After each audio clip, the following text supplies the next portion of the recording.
Dla Awy.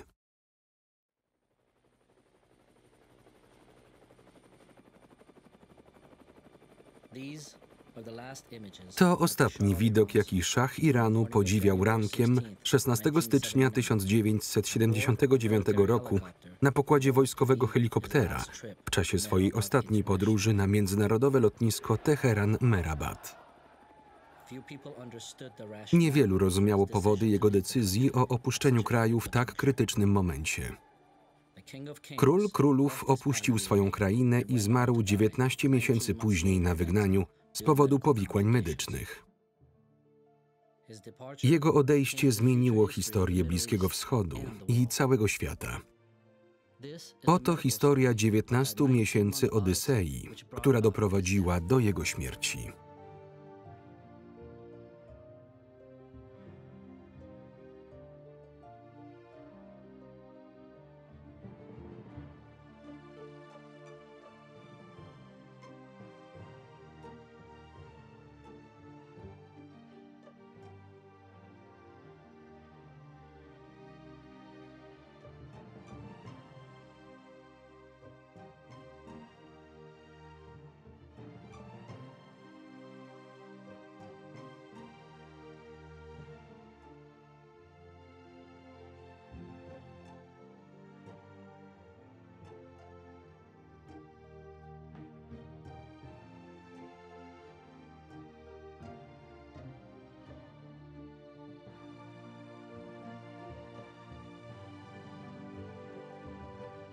Umierający król.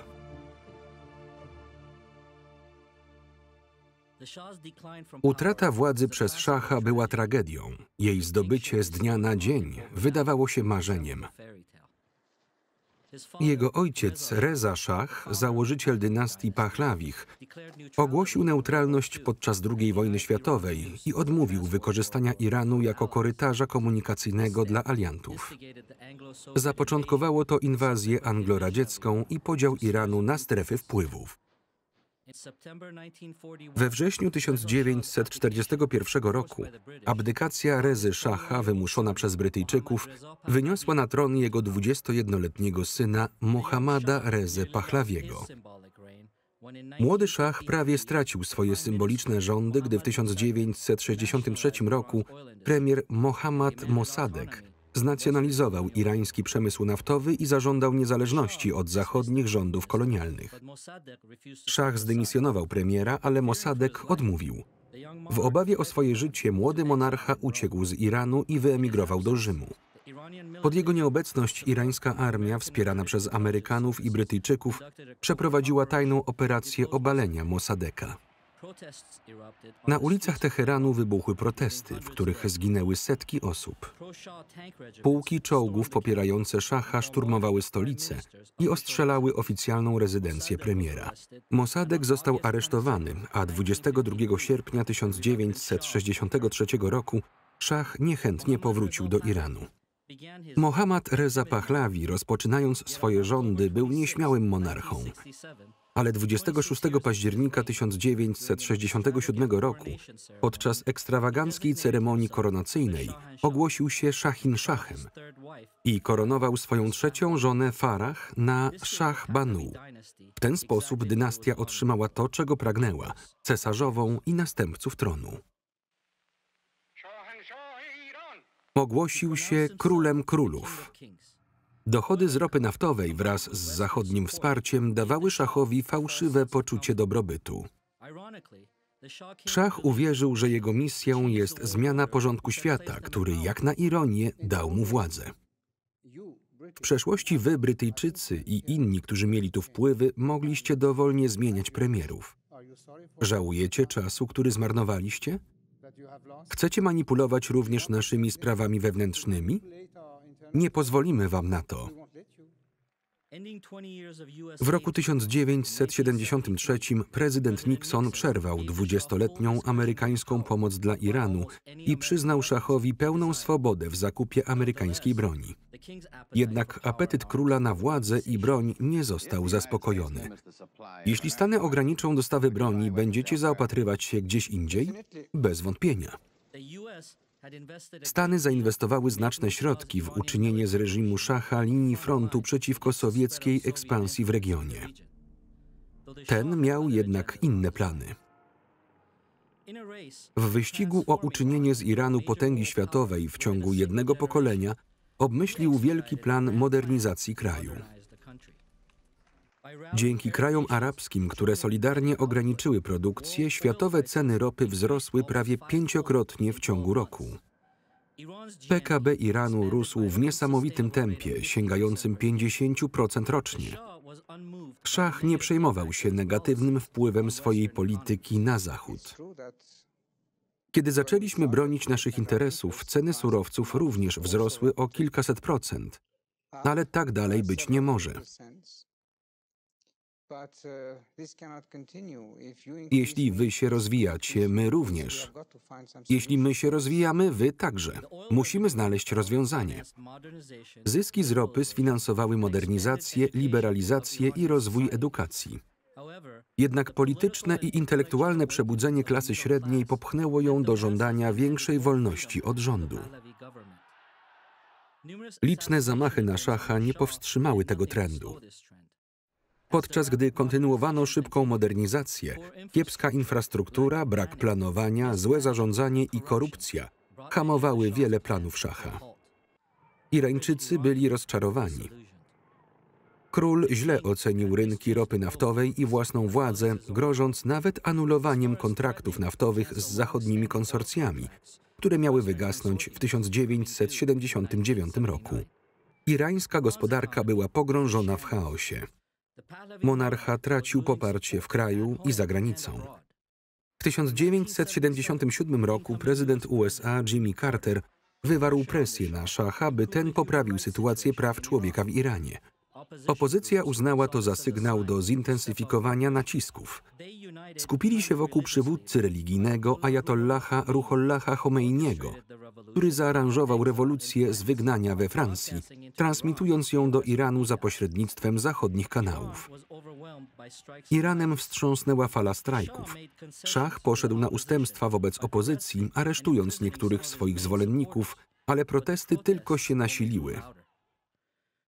Carter wysłał dowódcę NATO generała Roberta Heusera, aby upewnił się, że irańskie wojsko wycofało się, torując drogę królowi do opuszczenia kraju.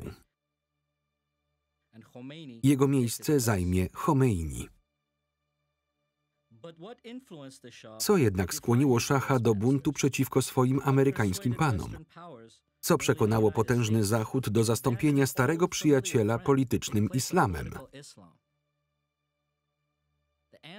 Odpowiedź zaczyna się nieoczekiwanie od choroby szacha.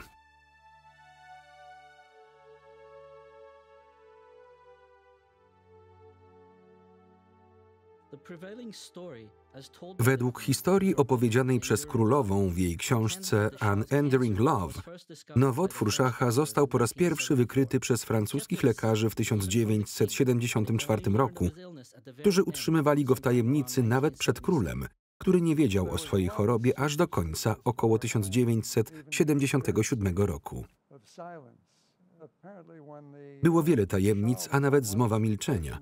Podobno, gdy szach spędzał wakacje na wyspie Kisz, wyczuł u siebie guzek, ale chyba uznał, że to śledziona.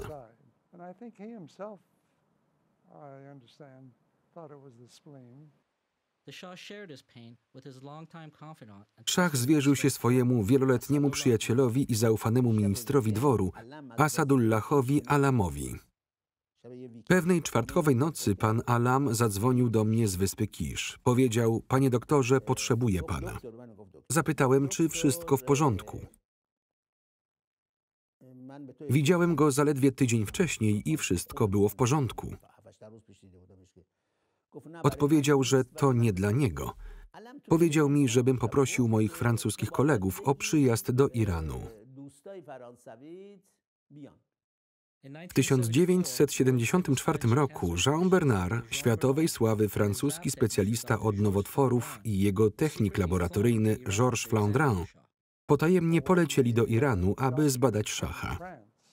Kiedy zostali wezwani, nie powiedziano im, że idą zobaczyć się z szachem. Myśleli, że zostali wezwani na spotkanie z ministrem dworu lub jego asystentem. Wtedy dr Bernard poinformował mnie, że poproszono ich o zbadanie jego królewskiej mości. Stwierdził, że nie znaleźli nic niezwykłego. Król był zdrowym i silnym mężczyzną. Jego śledziona była nieco powiększona z powodu malarii. Poprosiłem Flandrena, aby wziął kilka próbek krwi do Paryża w celu dalszych badań. Dr Georges Flandrin, medyczny głos królowej w chorobie szacha. W swojej książce opowiada historię za pomocą listów, które rzekomo wysłał do swojego mentora, doktora Jeana Bernarda, twierdząc, że obaj francuscy lekarze postawili diagnozę po obserwacji próbek krwi szacha pod mikroskopem w marmurowej łazience pałacu. Po przeprowadzeniu badań krwi ustalono, że cierpi on na przewlekłą białaczkę limfatyczną. Ale otoczenie szacha uznało za nierozsądne ujawnienie tego faktu w tamtym czasie, nawet szachowi.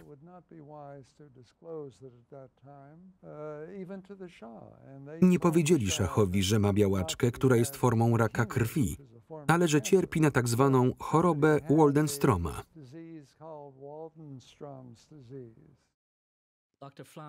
Dr Flandrin powiedział również, że generał Aidy, enigmatyczny i niejasny osobisty lekarz szacha, któremu powierzono wszystkie decyzje medyczne, poprosił francuskich lekarzy, aby określali raka króla jako chorobę Waldenstroma, aby nie niepokoić szacha diagnozą.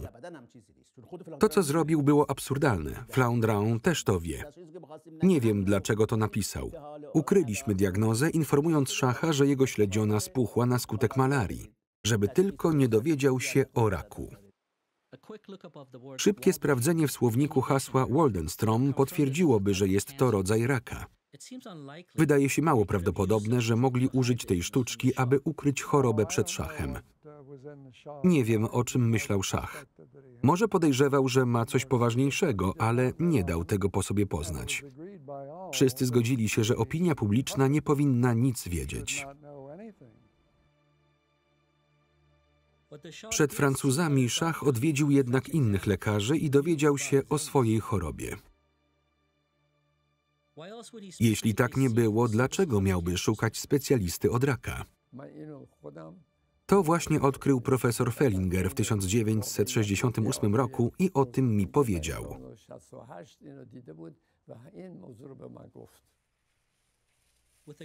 Będąc zapalonym narciarzem, szach regularnie wyjeżdżał zimą do Szwajcarii i Austrii. Przy okazji tych podróży potajemnie odwiedzał swojego lekarza rodzinnego w ramach corocznego badania kontrolnego. W marcu tego roku jego wysokość udał się do Austrii. Następnie poleciał na kilka dni do Szwajcarii i wrócił do Iranu na perski Nowy Rok. Razem z nim udaliśmy się do szpitala profesora Fellingera, który zbadał szacha. Potem wyszli z gabinetu i poszli do innej sali, na drzwiach której widniał napis izotop. W tamtym czasie technologia radioizotopowa w medycynie nuklearnej wykorzystywała promieniowanie w diagnostyce chorób poszczególnych narządów lub leczenia różnych patologii, w szczególności nowotworów. Był bardzo znanym wiedeńskim lekarzem. Każdy celebryta lub głowa państwa, który potrzebował najlepszej opieki, udawał się do Fellingera. A on nie przyjmował wszystkich. Wiedzieliśmy, że szach robił u niego coroczne badania kontrolne i że zabierał go tam dr Ayadi. Po rewolucji i śmierci jego królewskiej mości wróciłem tam na drobną operację. Spotkałem się z profesorem Fellingerem i było mu bardzo przykro z powodu tego, co spotkało króla. Powiedział mi, że kiedy szach odwiedził go w 1968 roku, zauważył ryzyko komplikacji u króla. Nie wspomniał mu o tym, chociaż poinformował doktora Ayadiego, że powinien pozostawać pod ścisłą obserwacją.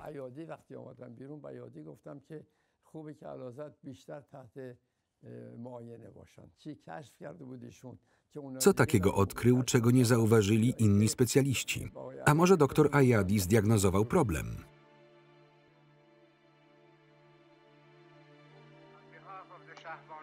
Serdecznie witam w imieniu Szahbanu, w imieniu własnym i narodu irańskiego.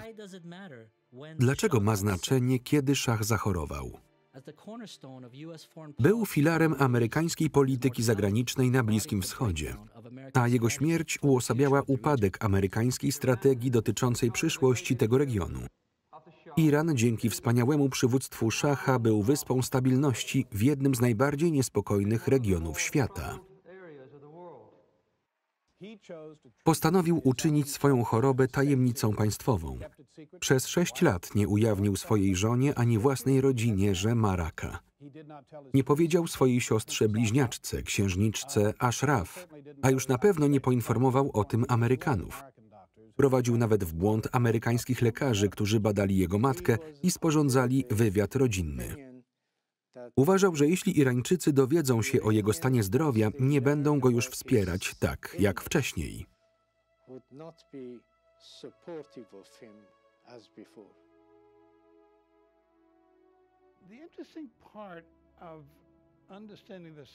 Ciekawostką w temacie psychologii osobnika alfa jest to, że są ludzie, którzy faktycznie spiskują przeciwko niemu.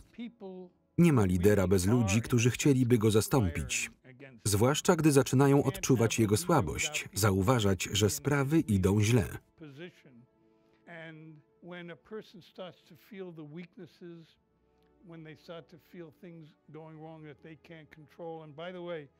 Nawiasem mówiąc, kontrola jest istotnym aspektem bycia taką jednostką. Król czuł się coraz gorzej. Umówiłem się z moim drogim królem, że nigdy nie będziemy się okłamywać. Zapytałem, dlaczego mi nie powiedziałeś? Odpowiedź brzmiała, gdybym ci powiedział, upubliczniłbyś to. Powiedziałem, oczywiście, twój naród powinien wiedzieć, aby przeżywać to z tobą. Będą za tobą płakać.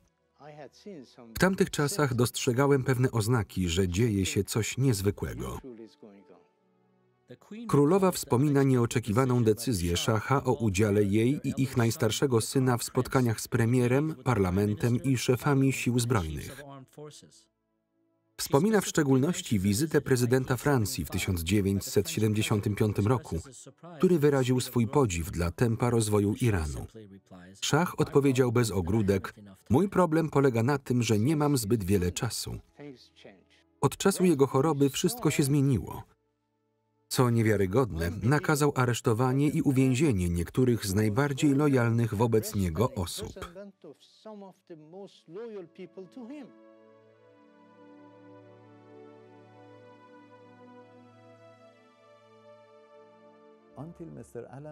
Dopóki Alam żył, niewiele mogli zrobić, ale po jego śmierci i gdy szach został sam, wpływy królowej ogromnie wzrosły.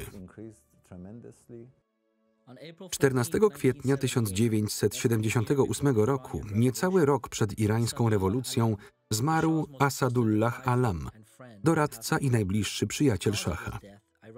Przyczyną jego śmierci był, jak na ironię, rak krwi. Śmierć Alama, a zwłaszcza jej przyczyna, ogromnie osłabiła szacha zarówno fizycznie, jak i psychicznie.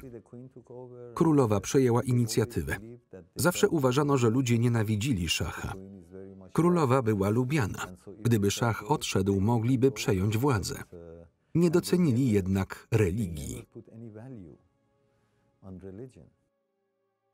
Dzięki małemu tajnemu komitetowi powołanemu kilka lat wcześniej w celu doradzania królowej, choroba króla utorowała cesarzowej Farah drogę do podjęcia kluczowych decyzji krajowych. Uwolnili wszystkich komunistów, więźniów i wsadzili swoich ludzi. To właśnie zrobiła pani Farah. Ostrzegałem, jeśli myślisz, że królowa lub wasz syn mogą cię zastąpić, to się mylisz. Jeśli odejdziesz, wszystko upadnie. Na ulicach poleje się krew, a wszyscy, którzy lojalnie ci służyli, zmienią o tobie zdanie.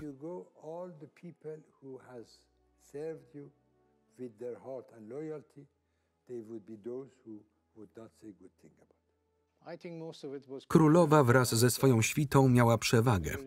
Zatem decyzje te zostały narzucone szachowi i to nie on przejął inicjatywę.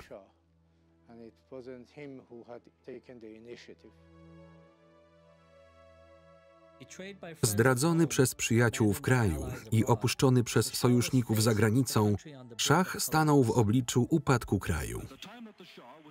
Gdy szach spotkał się ze swoim nowym rządem cywilnym, był świadomy, że Stany podjęły decyzję.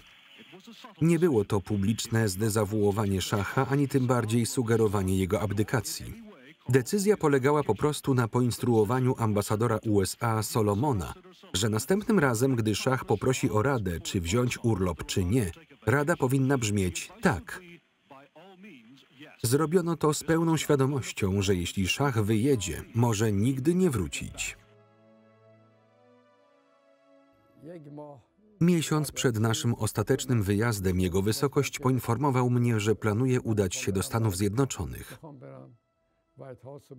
Powiedział mi, chce pojechać do Białego Domu i spotkać się z Radą Bezpieczeństwa Narodowego.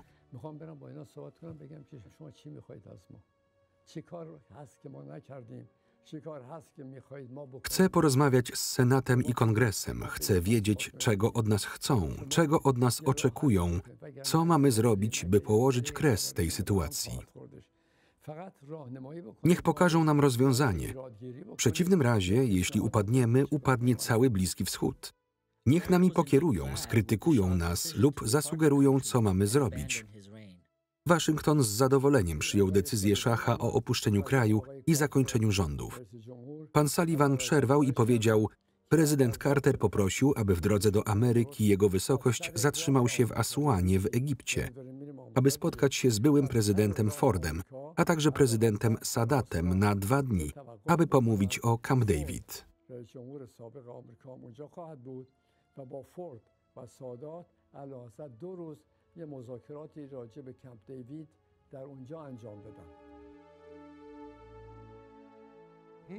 Kiedy opuścił Teheran, myślał, że jedzie do Stanów, gdzie zorganizowano już dla niego zakwaterowanie.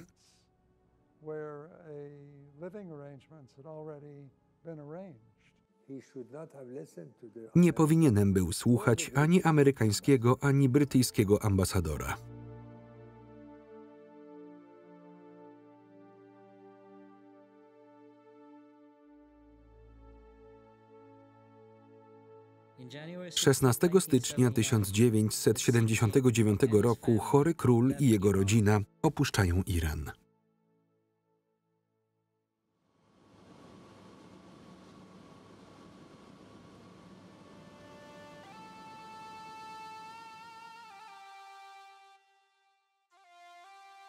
16 stycznia 1979 roku.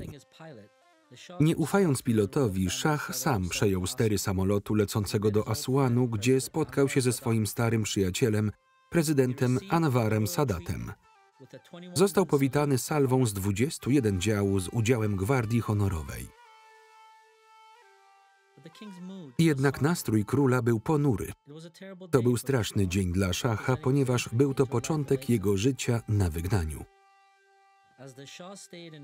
Podczas gdy szach przebywał w luksusowym hotelu na wyspie pośrodku Nilu, miliony ludzi w Iranie wyszły na ulice, aby cieszyć się z jego odejścia i świętować zwycięski powrót Chomeiniego. Nie wiadomo, jak długo szach pozostanie w Egipcie, ani kiedy przybędzie do Ameryki. Dziś 3 jego synów i teściowa przybyli do Teksasu, niedaleko Lubbock, aby dołączyć do syna szacha. Mówi się, że szach i jego rodzina osiądą tymczasowo w Palm Springs w Kalifornii, w posiadłości filantropa Waltera Annenberga, gdzie obecnie przebywają siostra i matka władcy. Szach stracił tron, ale kryzys w Iranie dopiero się zaczynał. W Egipcie przebywał zaledwie 5 dni. Co ciekawe, dr Flandrin przybył do Asuanu, aby wykonać hemogram. Choroba wciąż pozostawała ściśle strzeżoną tajemnicą. Jego plany podróży do Stanów Zjednoczonych miały wkrótce ulec zmianie. Zadzwoniłem do ambasadora USA w Egipcie i powiedziałem mu, że zorganizowano dla nas wyjazd do Ameryki przez bazę sił powietrznych Andrews. Którego dnia i o której godzinie mamy przylecieć? Odpowiedział, zadzwonię i dam ci znać. Następnego dnia zadzwonił z Kairu i powiedział, przekaż szachowi, że skontaktowałem się z moimi przełożonymi w Stanach. W obecnych okolicznościach administracja nie uważa za rozsądne wpuszczanie króla do kraju. Wyrzucony z Iranu, szach otrzymał informację, że nie może dłużej pozostać w Egipcie. Jego obecność powodowała komplikacje dla reżimu Sadata wśród arabskich muzułmanów. Dokąd jednak miałby się udać? Niewiele krajów było skłonnych przyjąć upadłego monarchę. Król Maroka tymczasowo przyjął szacha w ramach przysługi dla Stanów Zjednoczonych.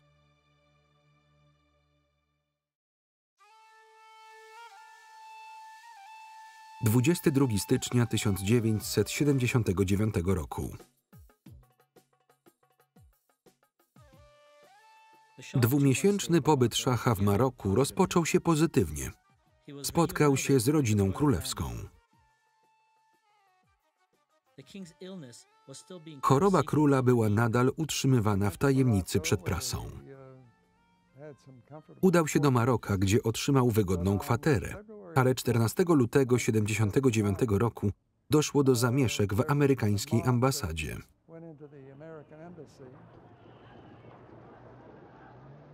Zwolennicy Chomeiniego w Iranie, obawiając się powtórki z powrotu szacha do władzy, przypuścili szturm na ambasadę USA.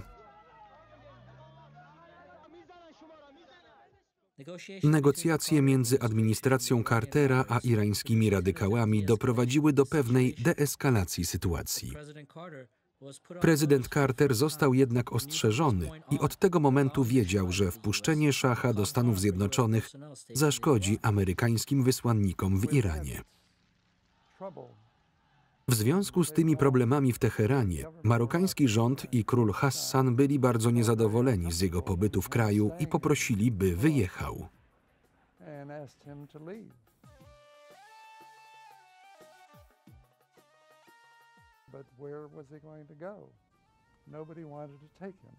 Ale dokąd miał się udać? Nikt nie chciał go przyjąć. Obawiali się odwetu i w końcu dzięki interwencji księżniczki Ashraf, siostry szacha, Henry'ego Kissingera i Davida Rockefellera przekonali rząd Bahamów.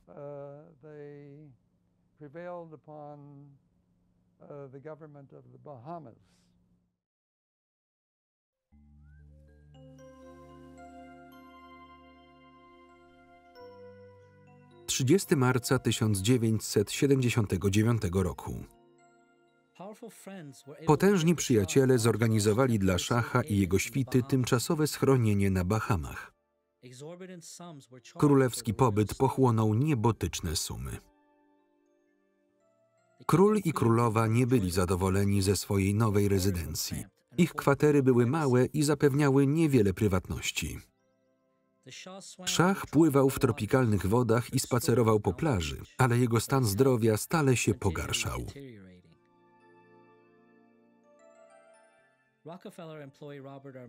Robert Armeo, pracownik Rockefellera, został wysłany na Bahamy. Od tamtego momentu Armeo stał się głównym doradcą, opiekunem, rzecznikiem i szefem sztabu króla. Błękitne niebo i krystalicznie czysta woda nie wpłynęły na chorobę szacha. Dr Flandrin odwiedził go na Bahamach i był to pierwszy raz, kiedy stan zdrowia szacha zdawał się pogarszać. Rzekomo podczas pobytu na Bahamach wykryto u niego węzeł chłonny na szyi. Wykonano biopsję igłową i zdiagnozowano chorobę Hodgkina. Nie jest to najlepsza metoda diagnozowania chłoniaka. Argumentowali, że ze względu na tajny charakter sprawy nie mogli wykonać oligobiopsji. To mało wiarygodne, ponieważ usunięcie węzła chłonnego z szyi jest dość prostym zabiegiem.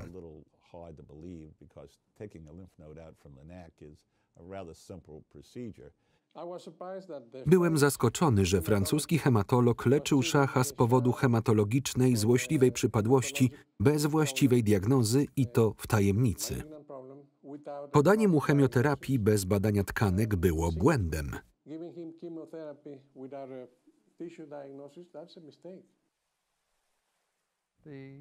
Nowotwór, którego postać w 1974 roku była łagodna, przekształcił się w złośliwy i wymagał intensywnego leczenia w szpitalu.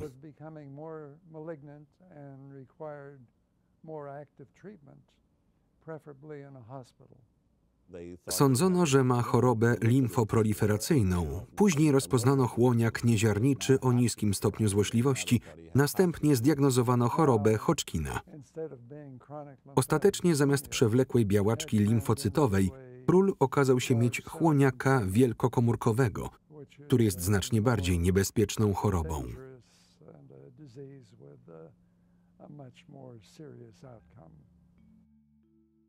Przewlekła białaczka limfocytowa to rodzaj nowotworu, który rozpoczyna się w białych krwinkach w szpiku kostnym. Komórki nowotworowe przenoszą się ze szpiku do krwi. Rozmiar komórek nowotworowych jest jednym ze sposobów klasyfikacji chłoniaka. Nie uznałbym wyników biopsji igłowej jako podstawy do leczenia pacjenta.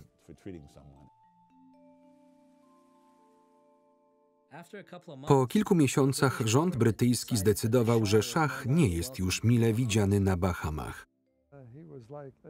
Był jak obywatel bez kraju, a dzięki wielu dyplomatycznym zabiegom Davida Rockefellera i Henry'ego Kissingera, rząd meksykański i prezydent Meksyku López Portillo zgodzili się, aby szach przybył do Meksyku.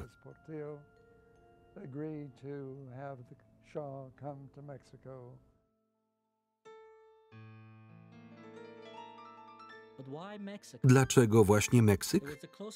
Był to kierunek najbliższy Stanom Zjednoczonym. To było dobre miejsce, ponieważ Meksyk nie potrzebował irańskiej ropy. Tak naprawdę nie mieli żadnych politycznych interesów w regionie, który był dla nich bardzo ważny.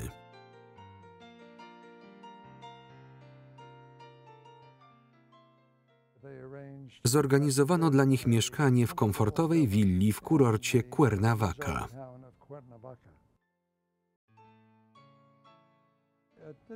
W tamtym czasie miał bardzo wielu lekarzy, między innymi specjalistów z Meksyku, jak i doktora Flandrena. Była połowa października, gdy ktoś z amerykańskiej ambasady zadzwonił do mnie, mówiąc, że w Cuernavaca jest ważna persona, ale nie podał mi jej nazwiska. Powiedzieli tylko, że jest kimś ważnym i że ma żółtaczkę i bóle brzucha. To wszystko, co mi powiedzieli.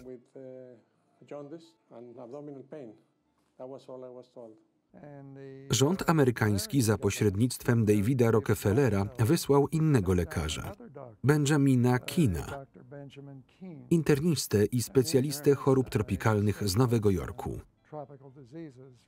Ten jednak myślał, że został wezwany do szacha z powodu malarii. Rockefeller przyjechał i zobaczył, że szach miał żółtaczkę. Gdy ktoś wspomniał o malarii, wrócił do Nowego Jorku i wysłał swojego eksperta od medycyny tropikalnej. Kean pojechał tam i stwierdził, że to, co uważali za malarię, było w rzeczywistości płytkami krwi, które odpowiadają za jej krzepnięcie. Od początku lat 60. nie odnotowaliśmy żadnego przypadku malarii. Podczas gdy rodzina królewska odpoczywała w Cuernavaca w oczekiwaniu na zaproszenie do Stanów, szacha odwiedził stary przyjaciel, prezydent Richard Nixon. Jeśli Stany Zjednoczone nie będą wspierać swoich przyjaciół, zostaniemy sami.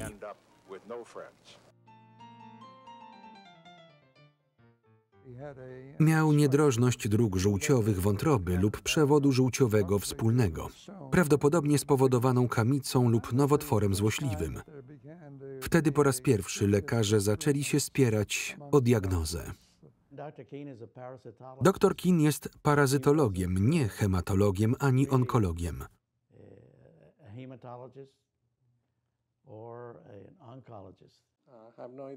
Nie mam pojęcia, dlaczego ekspert medycyny tropikalnej miał cokolwiek wspólnego z pacjentem z kamicą żółciową. Niestety decyzja należała do polityków. Królowa opisuje przybycie doktora Keana jako początek chaosu diagnostycznego, który miał tragiczne konsekwencje. Kean uważał szacha za trudnego i skrytego pacjenta, który odmawiał przekazania próbek krwi i ukrywał kluczowe informacje na temat swojej choroby. Ben pracował z Rockefellerami przez kilka lat. Rockefellerowie byli dobrymi przyjaciółmi szacha i błagali go, by sprowadził go do Nowego Jorku. Meksykańscy specjaliści uznali, że mogą leczyć szacha w Meksyku. Mieli wszystko, czego potrzebowali w swoim szpitalu. Mieliśmy najlepszy prywatny szpital w Meksyku. Dysponowaliśmy sprzętem diagnostycznym i mogliśmy przeprowadzać operacje. Początkowo dr Flandrin uznaje, że szach może być leczony w Meksyku. Przeprowadza inspekcję szpitala w Mexico City i przekazuje przychylny raport Armeo, który odpowiada Flandrinowi: dla pacjenta takiego jak jego wysokość to nie wystarczy. Musimy szukać tego, co najlepsze, a tylko Stany Zjednoczone mogą to zapewnić. Kin najwyraźniej uważał, że meksykańska opieka medyczna była niewystarczająca. Dr Kin, jedyny amerykański lekarz, który osobiście badał szacha, rozmawiał w tym czasie z głównym lekarzem Departamentu Stanu, doktorem Benem Dustinem. W swojej książce Kin opisuje 5 różnych chorób, które wymagały natychmiastowego leczenia. Rak i powiększona śledziona szacha znalazły się w raporcie. Odpowiadając na pytanie, ile czasu mu pozostało, dr Kin stwierdził: dni, może tygodnie. Nie mamy miesięcy. Zapytany, czy można leczyć szacha w Meksyku, odpowiada: nie będzie to łatwe, ale da się to zrobić. Przebywałem w Waszyngtonie z wizytą w Departamencie Stanu i jadłem kolację z doktorem Dustinem. Rozmawialiśmy o możliwościach działania w Meksyku. Powiedziałem: szpital ABC jest przygotowany do operacji. Według niego byliśmy gotowi do sprowadzenia szacha. Nagle zadzwonili do niego i zapytali: wykonują w Meksyku tomografię komputerową? Odpowiedziałem: nie, nie mamy, ale jej nie potrzebujemy. Możemy postawić diagnozę za pomocą zwykłego USG. U wszystkich pacjentów z kamicą żółciową zawsze stosowaliśmy USG. Wrócił do rozmowy i na tym się skończyło.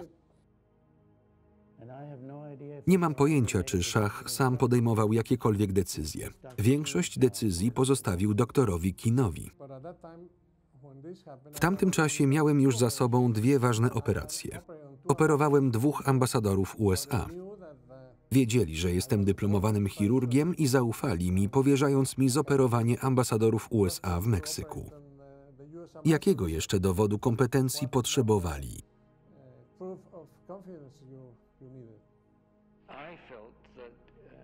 Czułem to podobnie jak Henry Kissinger, który również go znał i współpracował ze mną w tej sprawie. Pracowaliśmy razem i uważaliśmy, że należy go przynajmniej zaprosić do schronienia się w Stanach Zjednoczonych.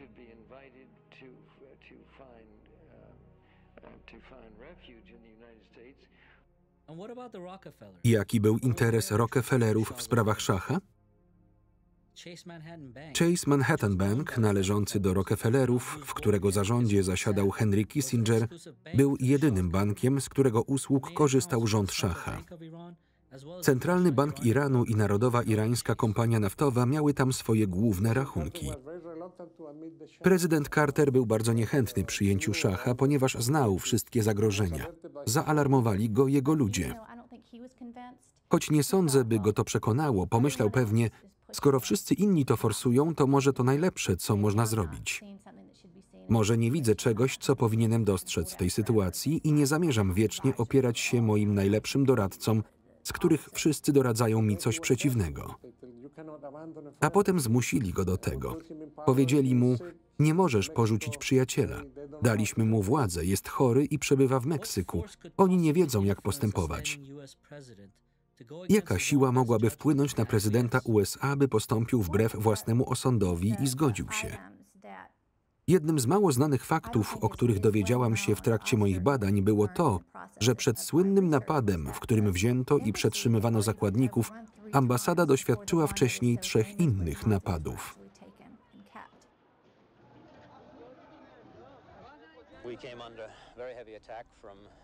Zaatakowano nas z 2 lub 3 stron obiektu. Weszła grupa bardzo dobrze uzbrojonych mężczyzn. Ostrzelali mój dom i zajęli go. Ostrzelali ambasadę i Ministerstwo Spraw Zagranicznych. Zadzwoniliśmy do Komitetu Bezpieczeństwa z grupą Chomeiniego. Udało im się wysłać tu grupę ludzi w samą porę, ponieważ gdy opuściliśmy parter i wszyscy byliśmy na najwyższym piętrze, zjawili się ci młodzi ludzie walczący o wolność. Pokonali pozostałych i byliśmy uratowani.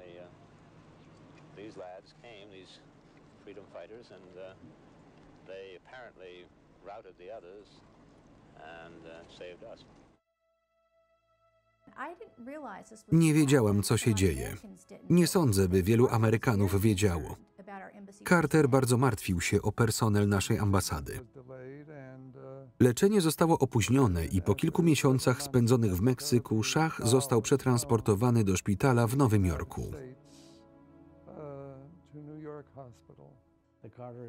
Przyjęcie go było humanitarnym aktem administracji Cartera.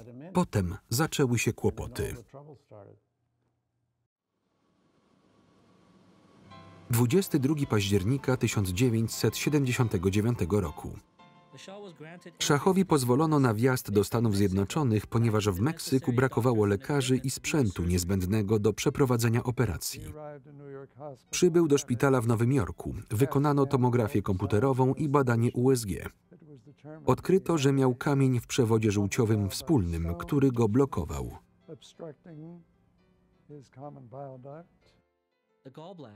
Woreczek żółciowy zawiera płyn trawienny zwany żółcią. Twarde złogi płynu trawiennego produkowanego w pęcherzyku żółciowym tworzą kamienie żółciowe i mogą blokować przewód żółciowy. Blokada ta może powodować szereg powikłań, z których najczęstszym jest żółtaczka. Dr Keane chciał, by operację Szacha przeprowadził najsłynniejszy chirurg dróg żółciowych w Stanach Zjednoczonych w tamtym czasie, dr Frank Glenn. Ale oczywiście tego nie zrobił. Wysłano kogoś innego. Był to jego uczeń i stażysta. Dr Glenn był moim mentorem, nauczycielem i był już na emeryturze. Operację przeprowadził dr Bjorn Thorbjarnarsson. Byłem w swoim biurze naprzeciwko szpitala w Nowym Jorku. Zadzwonił do mnie dr Hibbert Williams. Powiedział, że ma pacjenta z kamicą przewodu żółciowego wspólnego i zapytał, czy mógłbym się tym zająć. Pojechałem do szpitala i zobaczyłem się z nim. Pacjentem okazał się Szach Iranu, który został przyjęty do szpitala dzień wcześniej pod fałszywym nazwiskiem.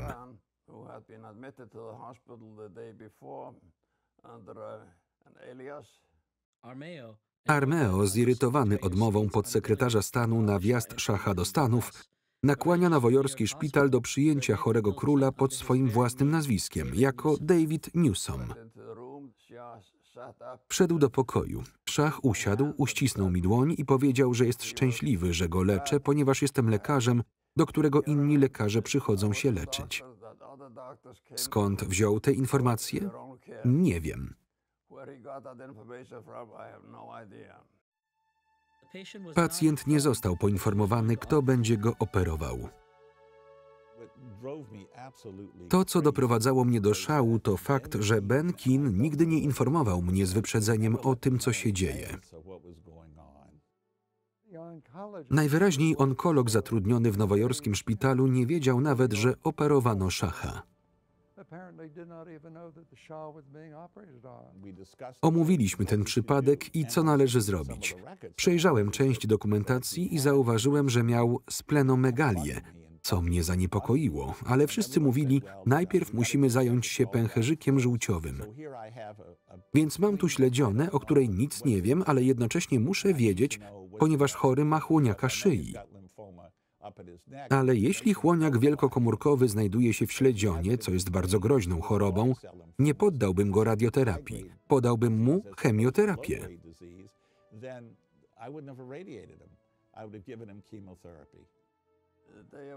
Operacja odbyła się następnego ranka.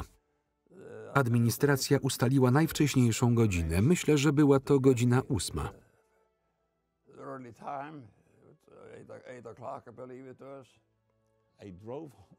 Dotarłem tam następnego ranka zdeterminowany, by spotkać się z ludźmi i powiedzieć im, że trzeba usunąć mu śledziony.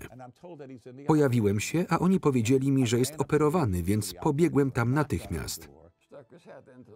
Wsadził głowę do sali operacyjnej, pytając, dlaczego nie usuwacie śledziony. Byłem wściekły.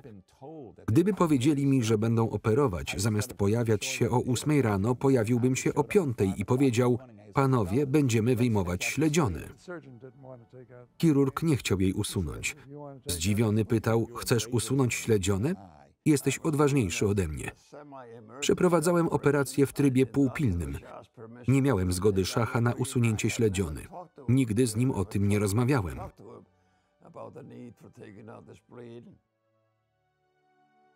W końcu operacja odbyła się w szpitalu w Nowym Jorku, w jedynym miejscu, gdzie według Armeo i kina można było zrobić to dobrze.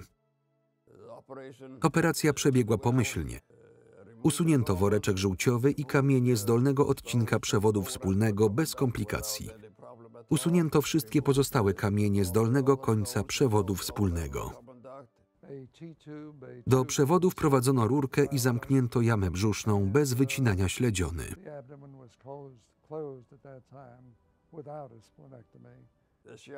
Po przebudzeniu szach pytał mnie, czy jestem pewien, że usunięto wszystkie kamienie z dróg żółciowych. Powiedziałem mu, że nie sądzę, aby tam zostały.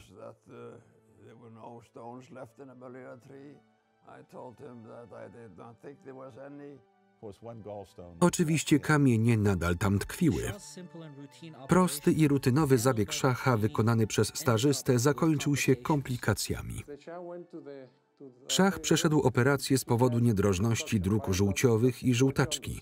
Po operacji żółtaczka nie zniknęła. Usunięto mu woreczek żółciowy, ale kamienie blokujące przewód pozostały.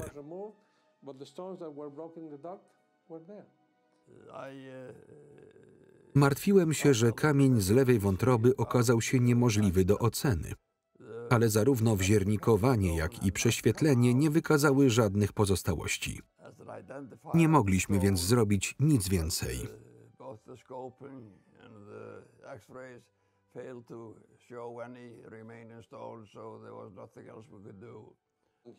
Nie zoperowali go prawidłowo. Powinni byli usunąć woreczek żółciowy, otworzyć przewód żółciowy i prześwietlić go na sali operacyjnej. Zdjęcia rentgenowskie wykonywane na bloku nigdy nie są najlepszej jakości. Wykonuje się je za pomocą przenośnego urządzenia i nie są one tak ostre jak normalne zdjęcia. Szpital w Nowym Jorku, jedna z najlepszych placówek medycznych w Ameryce, nie może wykonać cholangiogramu śródoperacyjnego? To absurd.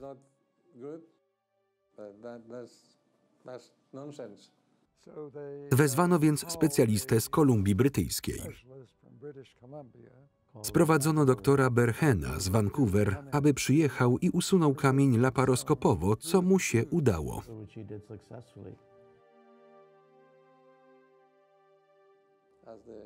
Jak stwierdziła królowa, był leczony w najgorszy możliwy sposób. 3 listopada w Nowym Jorku odbyła się medyczna konferencja prasowa poświęcona zdrowiu szacha. Głównym tematem był nowotwór. Jego wysokość szach Mohammed Reza Pahlavi, ze zdiagnozowanym chłoniakiem, leczony przez około 6 lat przez zespół renomowanych francuskich lekarzy, został przyjęty do szpitala w Nowym Jorku w poniedziałek wieczorem 22 października. Tajemnica szacha, którą tak bardzo starał się ukryć nawet przed własnym narodem, została ujawniona całemu światu. Na konferencji prasowej nie interesowały ich kamienie żółciowe. Interesował ich jego chłoniak. Poszedłem na tę konferencję nie wiedząc, czy jest w pierwszym stadium choroby, czy w trzecim. Nie chciałem ujawniać zbyt wielu informacji. Ludzie mówili, jeśli powiesz za dużo, pewnego dnia może chcieć wrócić i przejąć Iran i tak dalej. Wiemy przynajmniej, że znajduje się w węzłach chłonnych szyi i śledzionie. Większość chemioterapeutów na całym świecie zakłada, że jest to stosunkowo szeroko rozsiany chłoniak. Ale powiedziałem na konferencji, jeśli ktoś potrzebuje chemioterapii, dobra praktyka lekarska mówi, by trzymać się blisko swoich lekarzy. Ktoś zapytał mnie, jak długo trwała terapia, a ja odpowiedziałem, nie podejmuję decyzji politycznych, ale gdybym miał podjąć decyzję medyczną, nalegałbym, aby pozostał w Ameryce przez co najmniej 6 miesięcy lub 1,5 roku. Zgadza się. Następnego dnia, dowiedziawszy się, że szach przebywa w Stanach, irańscy studenci po raz ostatni zaatakowali ambasadę USA w Teheranie i zatrzymali amerykańskich obywateli i dyplomatów. Amerykańska ambasada w Teheranie jest dziś w rękach muzułmańskich studentów. Zapewniono mnie, że nic im się nie stanie. Problem z administracją jest taki, że nikt nie wie, kogo winić za przejęcie ambasady. W rzeczywistości oskarżyli mnie o udział w przejęciu amerykańskiej ambasady, ponieważ kiedy usłyszeli, jak mówię, 6 miesięcy, pomyśleli, że w Stanach Zjednoczonych przez 6 miesięcy będą trwały spiski mające na celu przywrócenie szachowi władzy i przejęli ambasadę.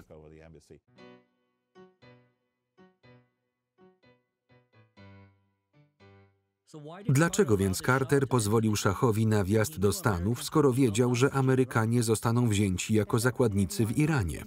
Jest taki wywiad w Meet the Press, w którym opisuje, jak przed zezwoleniem na wjazd szacha zwrócił się do irańskiego rządu i uzyskał zapewnienie, że będą interweniować, ponieważ zakładał, że w tym momencie ambasada zostanie przejęta. Pomyślał, z pewnością to się powtórzy. Możecie zagwarantować, że moi rodacy będą bezpieczni? Zapewnili go, że będą interweniować, ale po raz pierwszy w historii tego nie zrobili. Teraz nasi młodzi ludzie przejęli amerykańską jaskinię korupcji, schwytali wszystkich Amerykanów, którzy tam byli i nic nie można na to poradzić.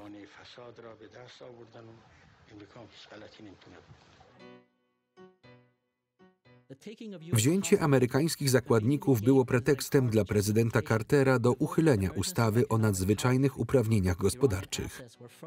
Irańskie aktywa zostały zamrożone, a na irański rząd nałożono sankcje, które obowiązują do dziś. Sankcje tylko rozwścieczyły porywaczy, ale wtedy nadszedł czas na ich działanie. Nie boimy się sankcji gospodarczych ani inwazji wojskowych. Przeraża nas zależność kulturowa.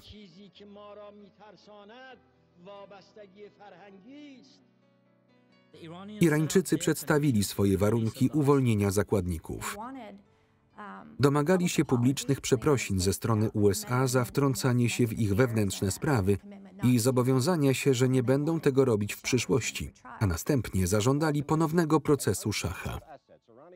Postawiono 4 warunki: odmrożenie irańskich aktywów przez USA, wycofanie roszczeń wobec Iranu, zwrot majątku szacha i zapewnienie, że USA nie będą ingerować w wewnętrzne sprawy Iranu.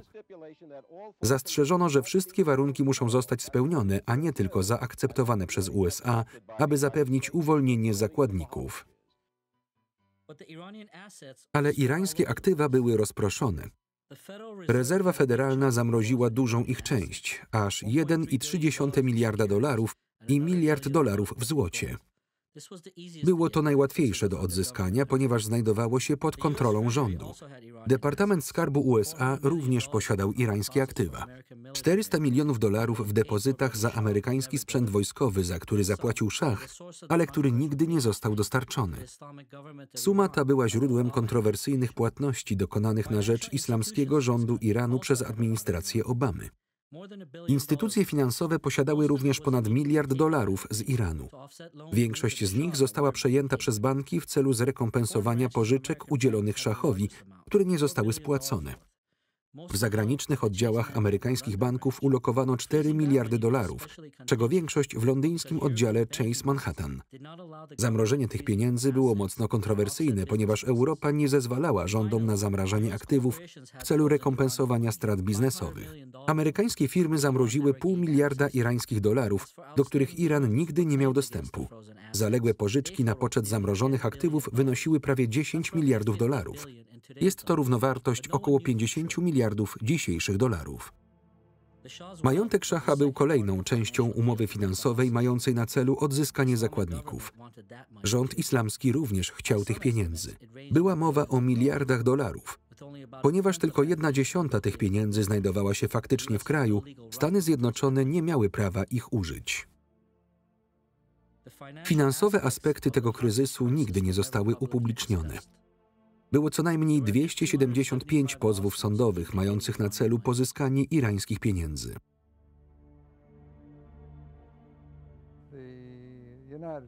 Rząd amerykański był wówczas przekonany, że szach musi opuścić kraj, a on sam powiedział, że aby zagwarantować zakładnikom bezpieczeństwo, musi wyjechać.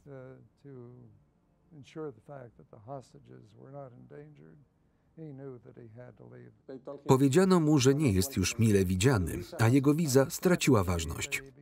W desperacji zaczęli szukać innego schronienia.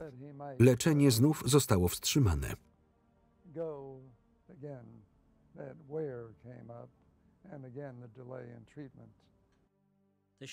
Szach myślał, że będzie mógł wrócić do Meksyku. Meksykanie powiedzieli prezydentowi Lópezowi Portillo, skoro nie umiemy leczyć, nie umiemy też ratować. Obecność szacha w Stanach Zjednoczonych była ryzykowna, więc prezydent Carter wysłał swojego szefa sztabu, Hamiltona Jordana, na poszukiwanie krajów, które mogłyby przyjąć króla. Zaczęli negocjacje z Panamą, ale w międzyczasie zdecydowali, że powinni udać się do bazy lotniczej w Teksasie, gdzie król i królowa mogliby osiąść.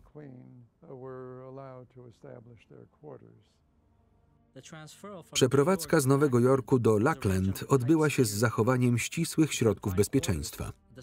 Królowa narzekała na izolację skrzydła psychiatrycznego bazy wojskowej. Co zabawne, dotychczasowe niewłaściwe leczenie szacha i błędne diagnozy nie spotkały się z taką krytyką z jej strony. Jednak śledziona powiększała się. Hematogram szacha pogorszył się i stało się jasne, że śledziona musi zostać usunięta. Głównym zmartwieniem było wygnanie szacha ze Stanów. Nie chciano, by Irańczycy spełnili swoją obietnicę zabijania jednego Amerykanina co 24 godziny. Ustalono, że król poleci do Panamy wraz ze swoją świtą i zostanie przewieziony na wyspę Contadora. Szachowi zezwolono na przyjazd pod warunkiem, że powodem jego wizyty były wyłącznie względy medyczne i humanitarne. Po sytuacji z amerykańskimi zakładnikami względy medyczne lub humanitarne nie gwarantowały, że zostanie w Ameryce. –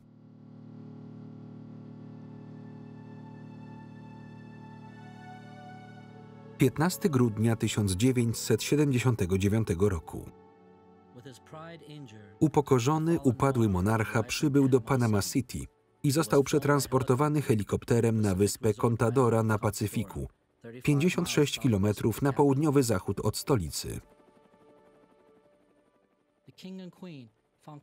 Rodzina królewska znalazła przyjemne schronienie w domku letniskowym byłego ambasadora Panamy w Stanach Zjednoczonych. Udzielono mu schronienia w Panamie, ponieważ Amerykanie nie mieli dokąd go wysłać, a Carter i Torrijos podpisali traktat o kanale panamskim. Generał Torrijos czuł, że jest winien Carterowi przysługę – przyjąć szacha w Panamie. Dyplomaci spekulują, że Waszyngton chce, aby szach pozostał w Panamie do czasu rozwiązania kwestii zakładników. Dr Carlos Garcia poinformował nas, że szach będzie operowany, gdyż jego hematogram był bardzo zły. Jego śledziona musiała zostać usunięta, ponieważ niszczyła jego komórki krwi.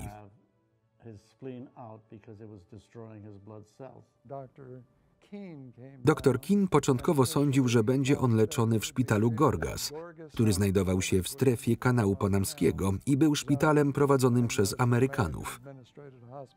Panamczycy uważali, że równie dobrze może być leczony w ich placówce. Następnego ranka zadzwonili do dyrektora szpitala wojskowego Gorgas i poprosili o przeniesienie szacha. Oczywiście odmówiono im, ponieważ rząd amerykański nie chciał, aby szach znajdował się w pobliżu jakichkolwiek amerykańskich obiektów lub lekarzy, aby chronić zakładników w Teheranie.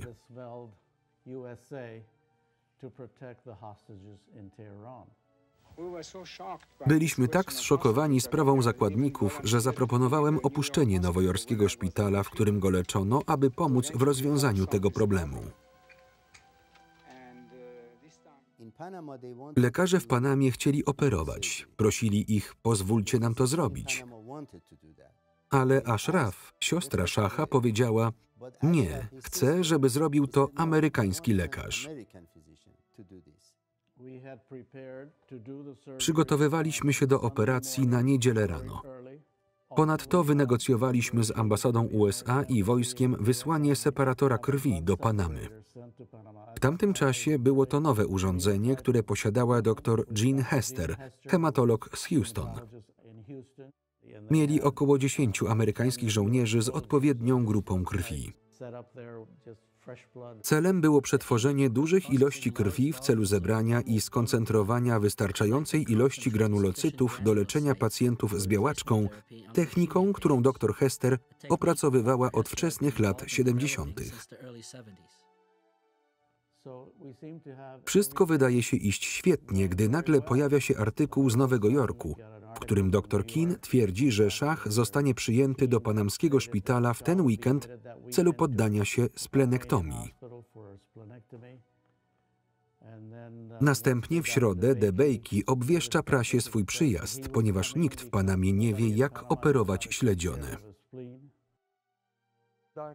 Dr Keane zdecydował, że zamiast chirurga z Panamy operować powinien dr DeBakey.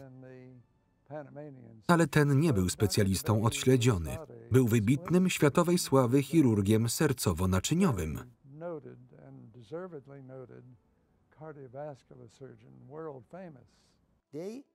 Wybrali go ze względu na prestiż. Chcieli później powiedzieć, że woreczek żółciowy został usunięty przez DeBakey'ego.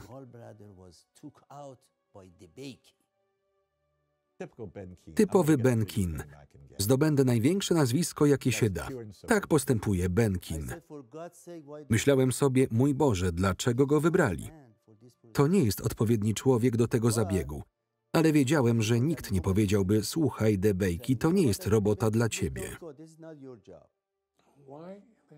Dlaczego zgodził się, aby przeprowadzić zabieg, którego nie wykonywał od 30 czy 40 lat? W latach 40. był specjalistą chirurgii jamy brzusznej, a w latach 60. został jednym z najlepszych chirurgów sercowo-naczyniowych.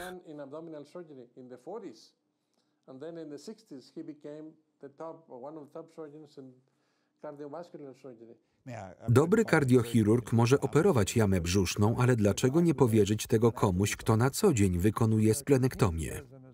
Dr Keane twierdzi w swojej książce, że zadzwonił do DeBakey'ego, ponieważ operował on wielu celebrytów, a Szach zasługiwał na sławnego chirurga.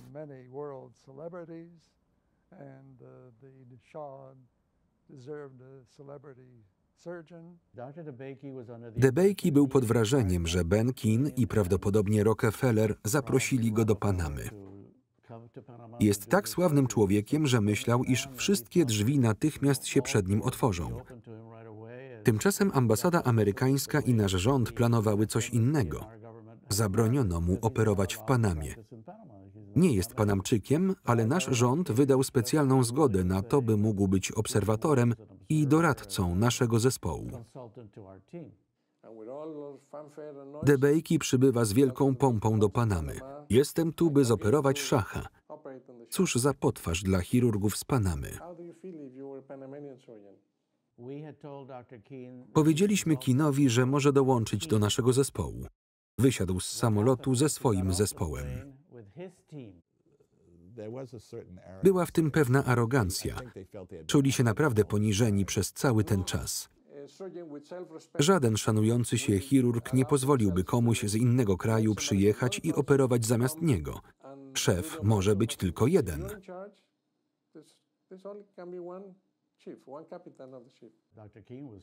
Wściekły dr Keane powiedział, doktorze Garcia de Parades, dr DeBakey operuje ludzi na całym świecie. Odpowiedziałem, nie jesteśmy w Afganistanie. Król, posadzony w miniaturowym fotelu w obcym kraju, z dala od tronu Pachlawich, po raz kolejny pozwolił innym podejmować ważne decyzje dotyczące jego osoby. Lekarze Flandrin, DeBakey, Keane i panamscy chirurdzy dyskutowali o tym, gdzie odbędzie się operacja, kto ją przeprowadzi i kiedy. W międzyczasie stan śledziony pogarszał się. Meanwhile, the spleen was getting worse.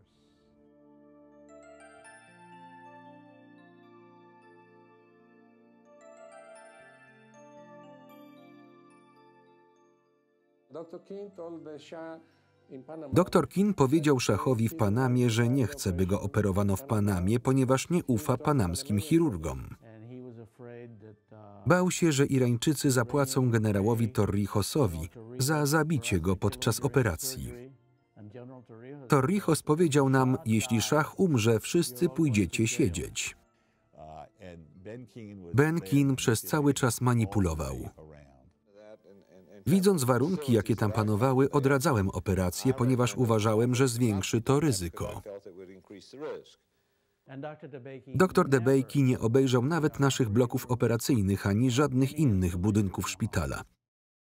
Spotkaliśmy się w bibliotece. To był jedyny raz, kiedy był w szpitalu. Jak mógł powiedzieć te wszystkie rzeczy? Nie przyszedł nawet zobaczyć naszych sal pooperacyjnych. W międzyczasie irański rząd zaprosił prawnika z Francji do Panama City w celu załatwienia ekstradycji lub aresztowania szacha.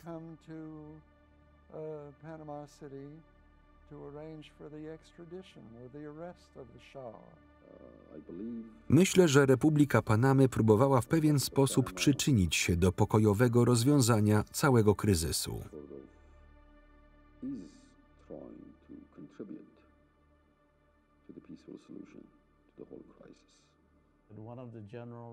Jeden z ważnych doradców i asystentów generała Torrijosa udał się do Teheranu. Oprócz słabego zdrowia, szach obawiał się ekstradycji i możliwości zamachu w Iranie. Panamski prawnik Juan Materno Vázquez, sędzia Sądu Najwyższego, powiedział mi: uzgodniliśmy, że szach zostanie umieszczony w areszcie domowym i że odbędzie się proces, a zakładnicy zostaną natychmiast przeniesieni do ambasady szwajcarskiej. Po zakończeniu procesu zostaną zwolnieni.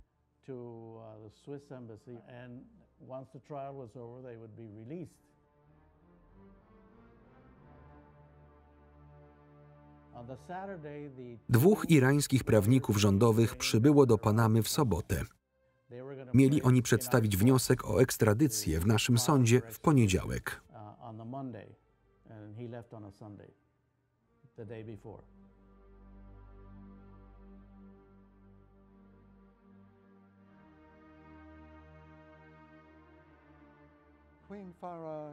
Królowa Farah zadzwoniła do swojej przyjaciółki w Egipcie, żony Sadata, i ta powiedziała: przyjedź do Egiptu.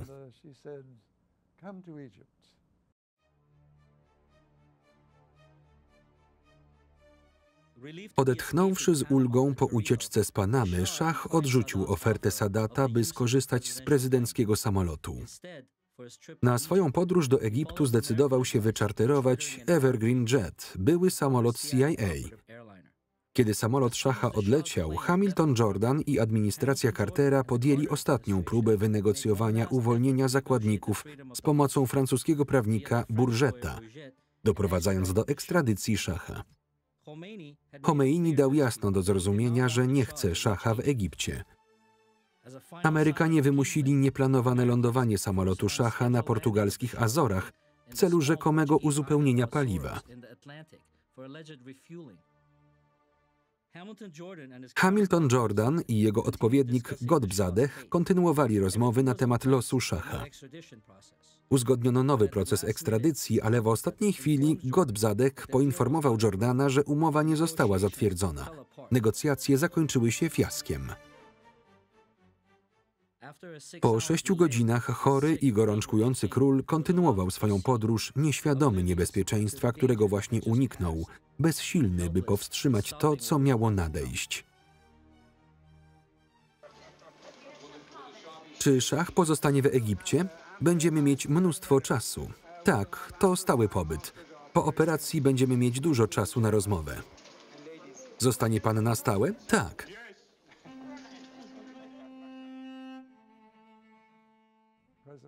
Prezydent Sadat i jego żona wyszli powitać szacha i królową. Byli bardzo zaskoczeni, jak wycieńczony i wychudzony był szach. Szach nie miał dokąd pójść. Tak czy inaczej, Egipt miał być jego ostatnim przystankiem. DeBakey przybył 3 dni później, gotowy do operacji.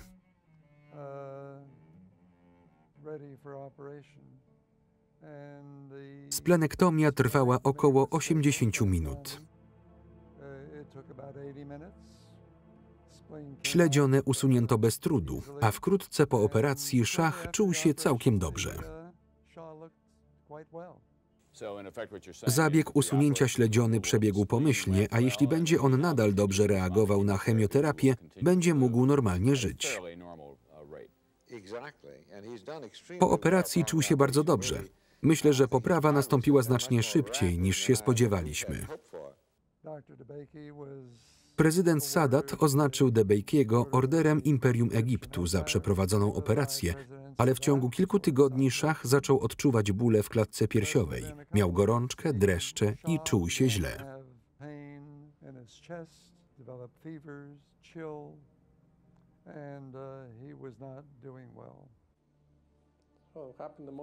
Wtedy okazało się, że najsłynniejszy chirurg świata nie wykonywał splenektomii od 40 lat.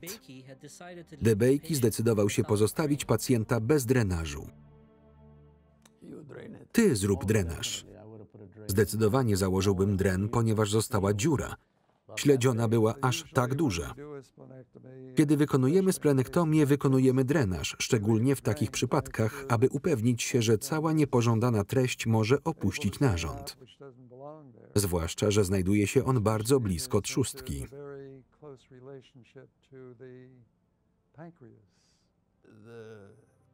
Trzustka jest narządem, na który należy zwrócić szczególną uwagę podczas zabiegu splenektomii. Ogon trzustki zazwyczaj ściśle przylega do tzw. wnęki śledziony.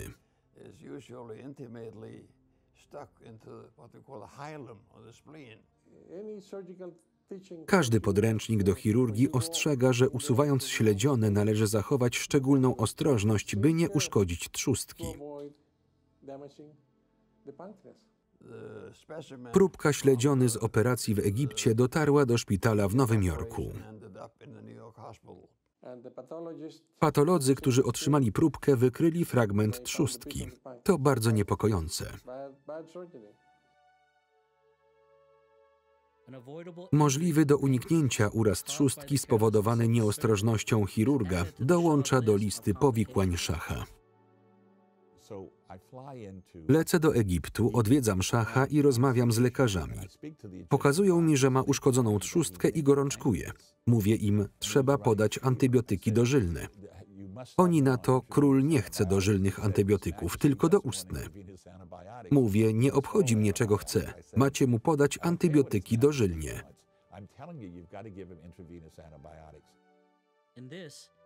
W tym kluczowym momencie dla zdrowia Szacha, jego jedyny decydent i samozwańczy lekarz Ben Kin nagle wyjeżdża i wraca do Nowego Jorku. Podczas jego nieobecności Flandrin zauważa, że nikt, nawet dr Coleman, nie chce potwierdzić rozpoznania ropnia podprzeponowego. Obawiałem się, że może to być ropień podprzeponowy. DeBakey zadzwonił do mnie i potwierdził, że Szach ma ropnia. Przyjmował wtedy sterydy, które tłumiły ostry ból brzucha. To był błąd.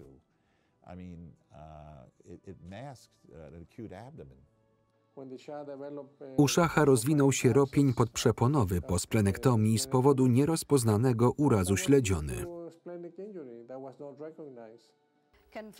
Z Kairu napływają sprzeczne doniesienia na temat stanu zdrowia Szacha Iranu.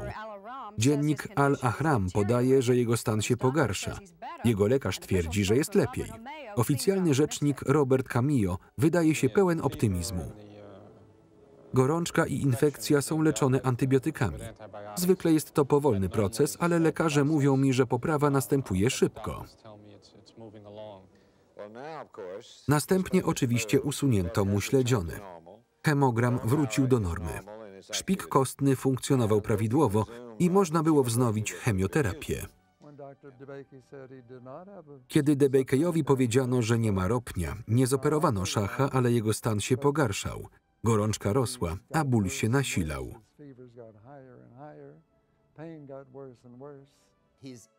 Jego ego nie pozwalało mu tego przyznać. Zdaniem Debejkiego szpik kostny i krew szacha wróciły do normy i był on gotowy do kontynuowania chemioterapii. Najlepszą standardową terapią w tamtym czasie była chemioterapia. My opracowaliśmy metodę leczenia o nazwie Coplam. Stosuje się wiele podobnych leków, ale dawkowanie jest inne. Obie terapie są dobre, ale nie można ich łączyć. Jeśli dobrze pamiętam, Egipcjanie próbowali je łączyć. Ciężka infekcja po zabiegu splenektomii, zaniedbanie, brak drenażu, uszkodzenie trzustki, leczenie sterydami, które tłumiły infekcję, pomieszanie terapii i 2-miesięczne opóźnienie w leczeniu ropnia podprzeponowego były głównymi przyczynami pogorszenia się stanu zdrowia szacha, nie zaś jego nowotwór. W końcu Flandrin wezwał specjalistę z Francji, doktora Fanieza, który specjalizował się w powikłaniach pooperacyjnych, aby przyjechał do Egiptu i zoperował szacha.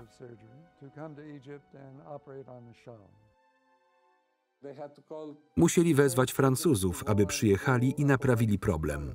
To smutne. Później jeden z egipskich lekarzy powiedział mi, że byli wściekli na Francuzów i powiedzieli o tym Sadatowi.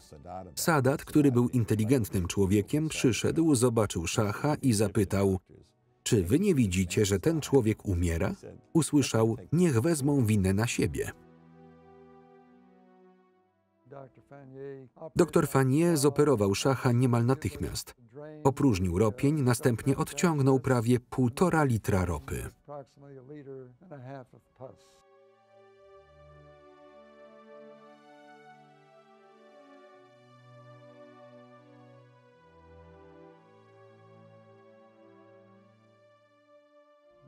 Jednak infekcja szacha wyniszczała go przez bardzo długi czas.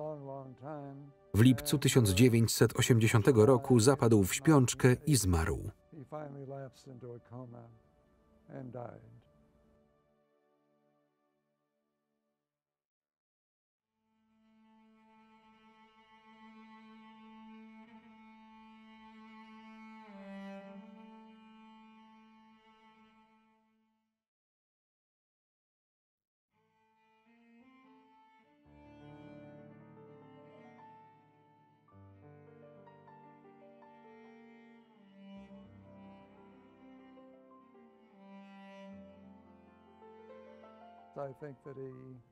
Myślę, że męczył się zbyt długo. Ropień podprzeponowy mógł zostać zdrenowany znacznie wcześniej, ale ponieważ było zbyt wielu lekarzy i zbyt wiele interpretacji, skazali go na długie cierpienie.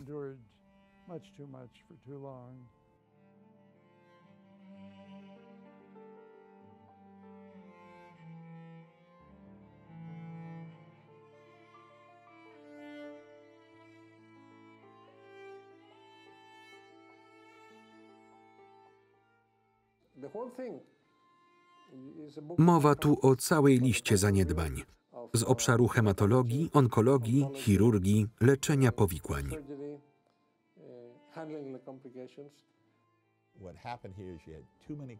Zbyt wielu kucharzy psuło rosół, co miało ogromne konsekwencje polityczne. Potrzebowali kapitana u steru, którego jedynym celem byłaby poprawa stanu pacjenta.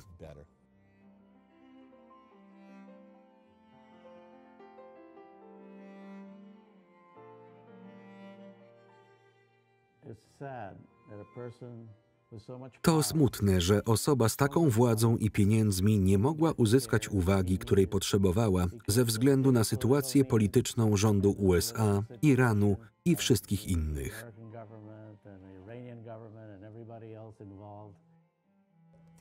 Kilka pomniejszych decyzji medycznych zmieniło konsekwencje tej rewolucji i stosunki USA z tą częścią świata. Chodziło nie tyle o śmierć szacha, co o sposób podejścia do jego problemów zdrowotnych.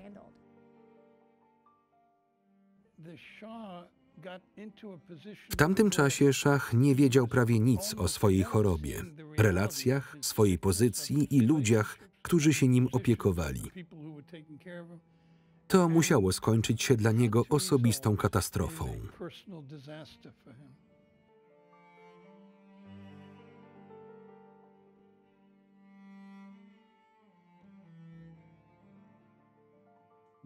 Muhammad Reza Pahlavi zmarł 27 lipca 1980 roku, 10 minut przed 10 rano w wieku 60 lat.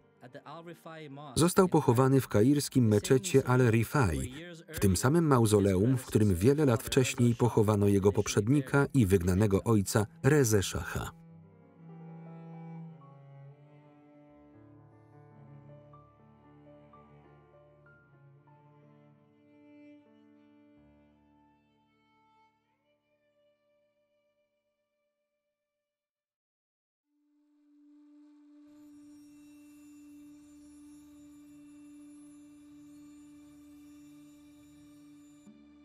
January 16 stycznia 1979 roku szach na zawsze opuścił Iran. 10 dni przed jego wyjazdem głowy 4 wielkich zachodnich mocarstw – Stanów Zjednoczonych, Wielkiej Brytanii, Niemiec i Francji – spotkały się na małej karaibskiej wyspie Gwadelupa, aby zdecydować o przyszłości króla królów i jego narodu. Był to rok, w którym wygasały ich kontrakty naftowe. Prezydent Giscard d'Estaing włączył się do dyskusji i powiedział: to koniec, dni szacha są policzone, ma raka i wkrótce umrze.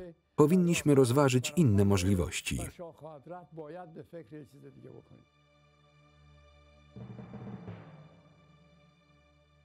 Giscard d'Estaing został poinformowany o chorobie jego królewskiej mości w tajemnicy przez tego samego francuskiego lekarza, doktora Bernarda. Lord David Owen, ówczesny brytyjski minister spraw zagranicznych, napisał, że po opuszczeniu urzędu francuski minister spraw zagranicznych powiedział im, że Francuzi znali już diagnozę szacha.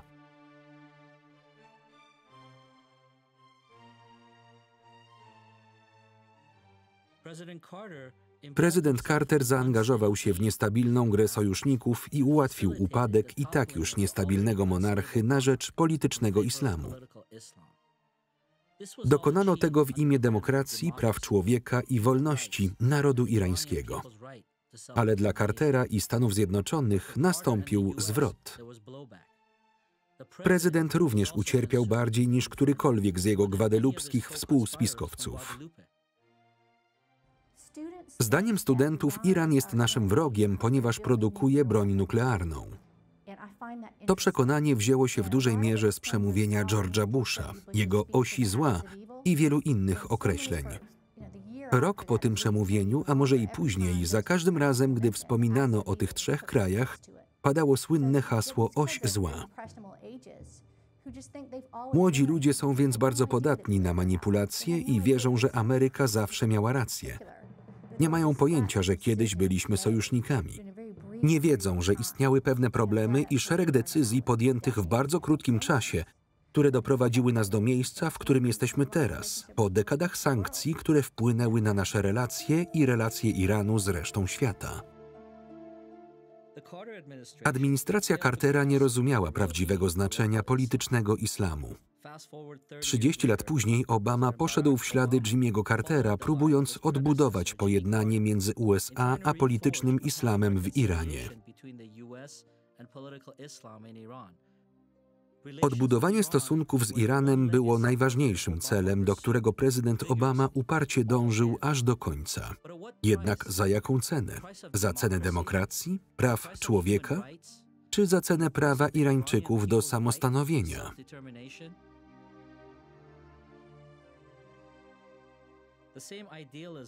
Ten sam idealizm i naiwność, które doprowadziły do upadku prezydentury Cartera, Obamie już nie zaszkodzą. Jednak skutki jego decyzji o negocjacjach z islamskimi duchownymi szyickimi, którzy sprawują realną władzę w Iranie, lub gotowość Trumpa do podążania tą drogą, realnie odczują przyszłe pokolenia.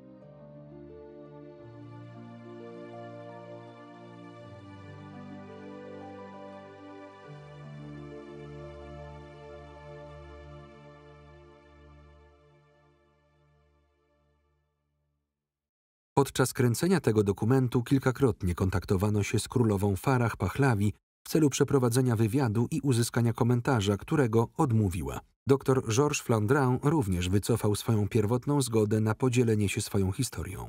Robert Armillo odrzucił naszą prośbę o wywiad ze względu na umowy o zachowaniu poufności, które zawarł z rodziną zmarłego szacha.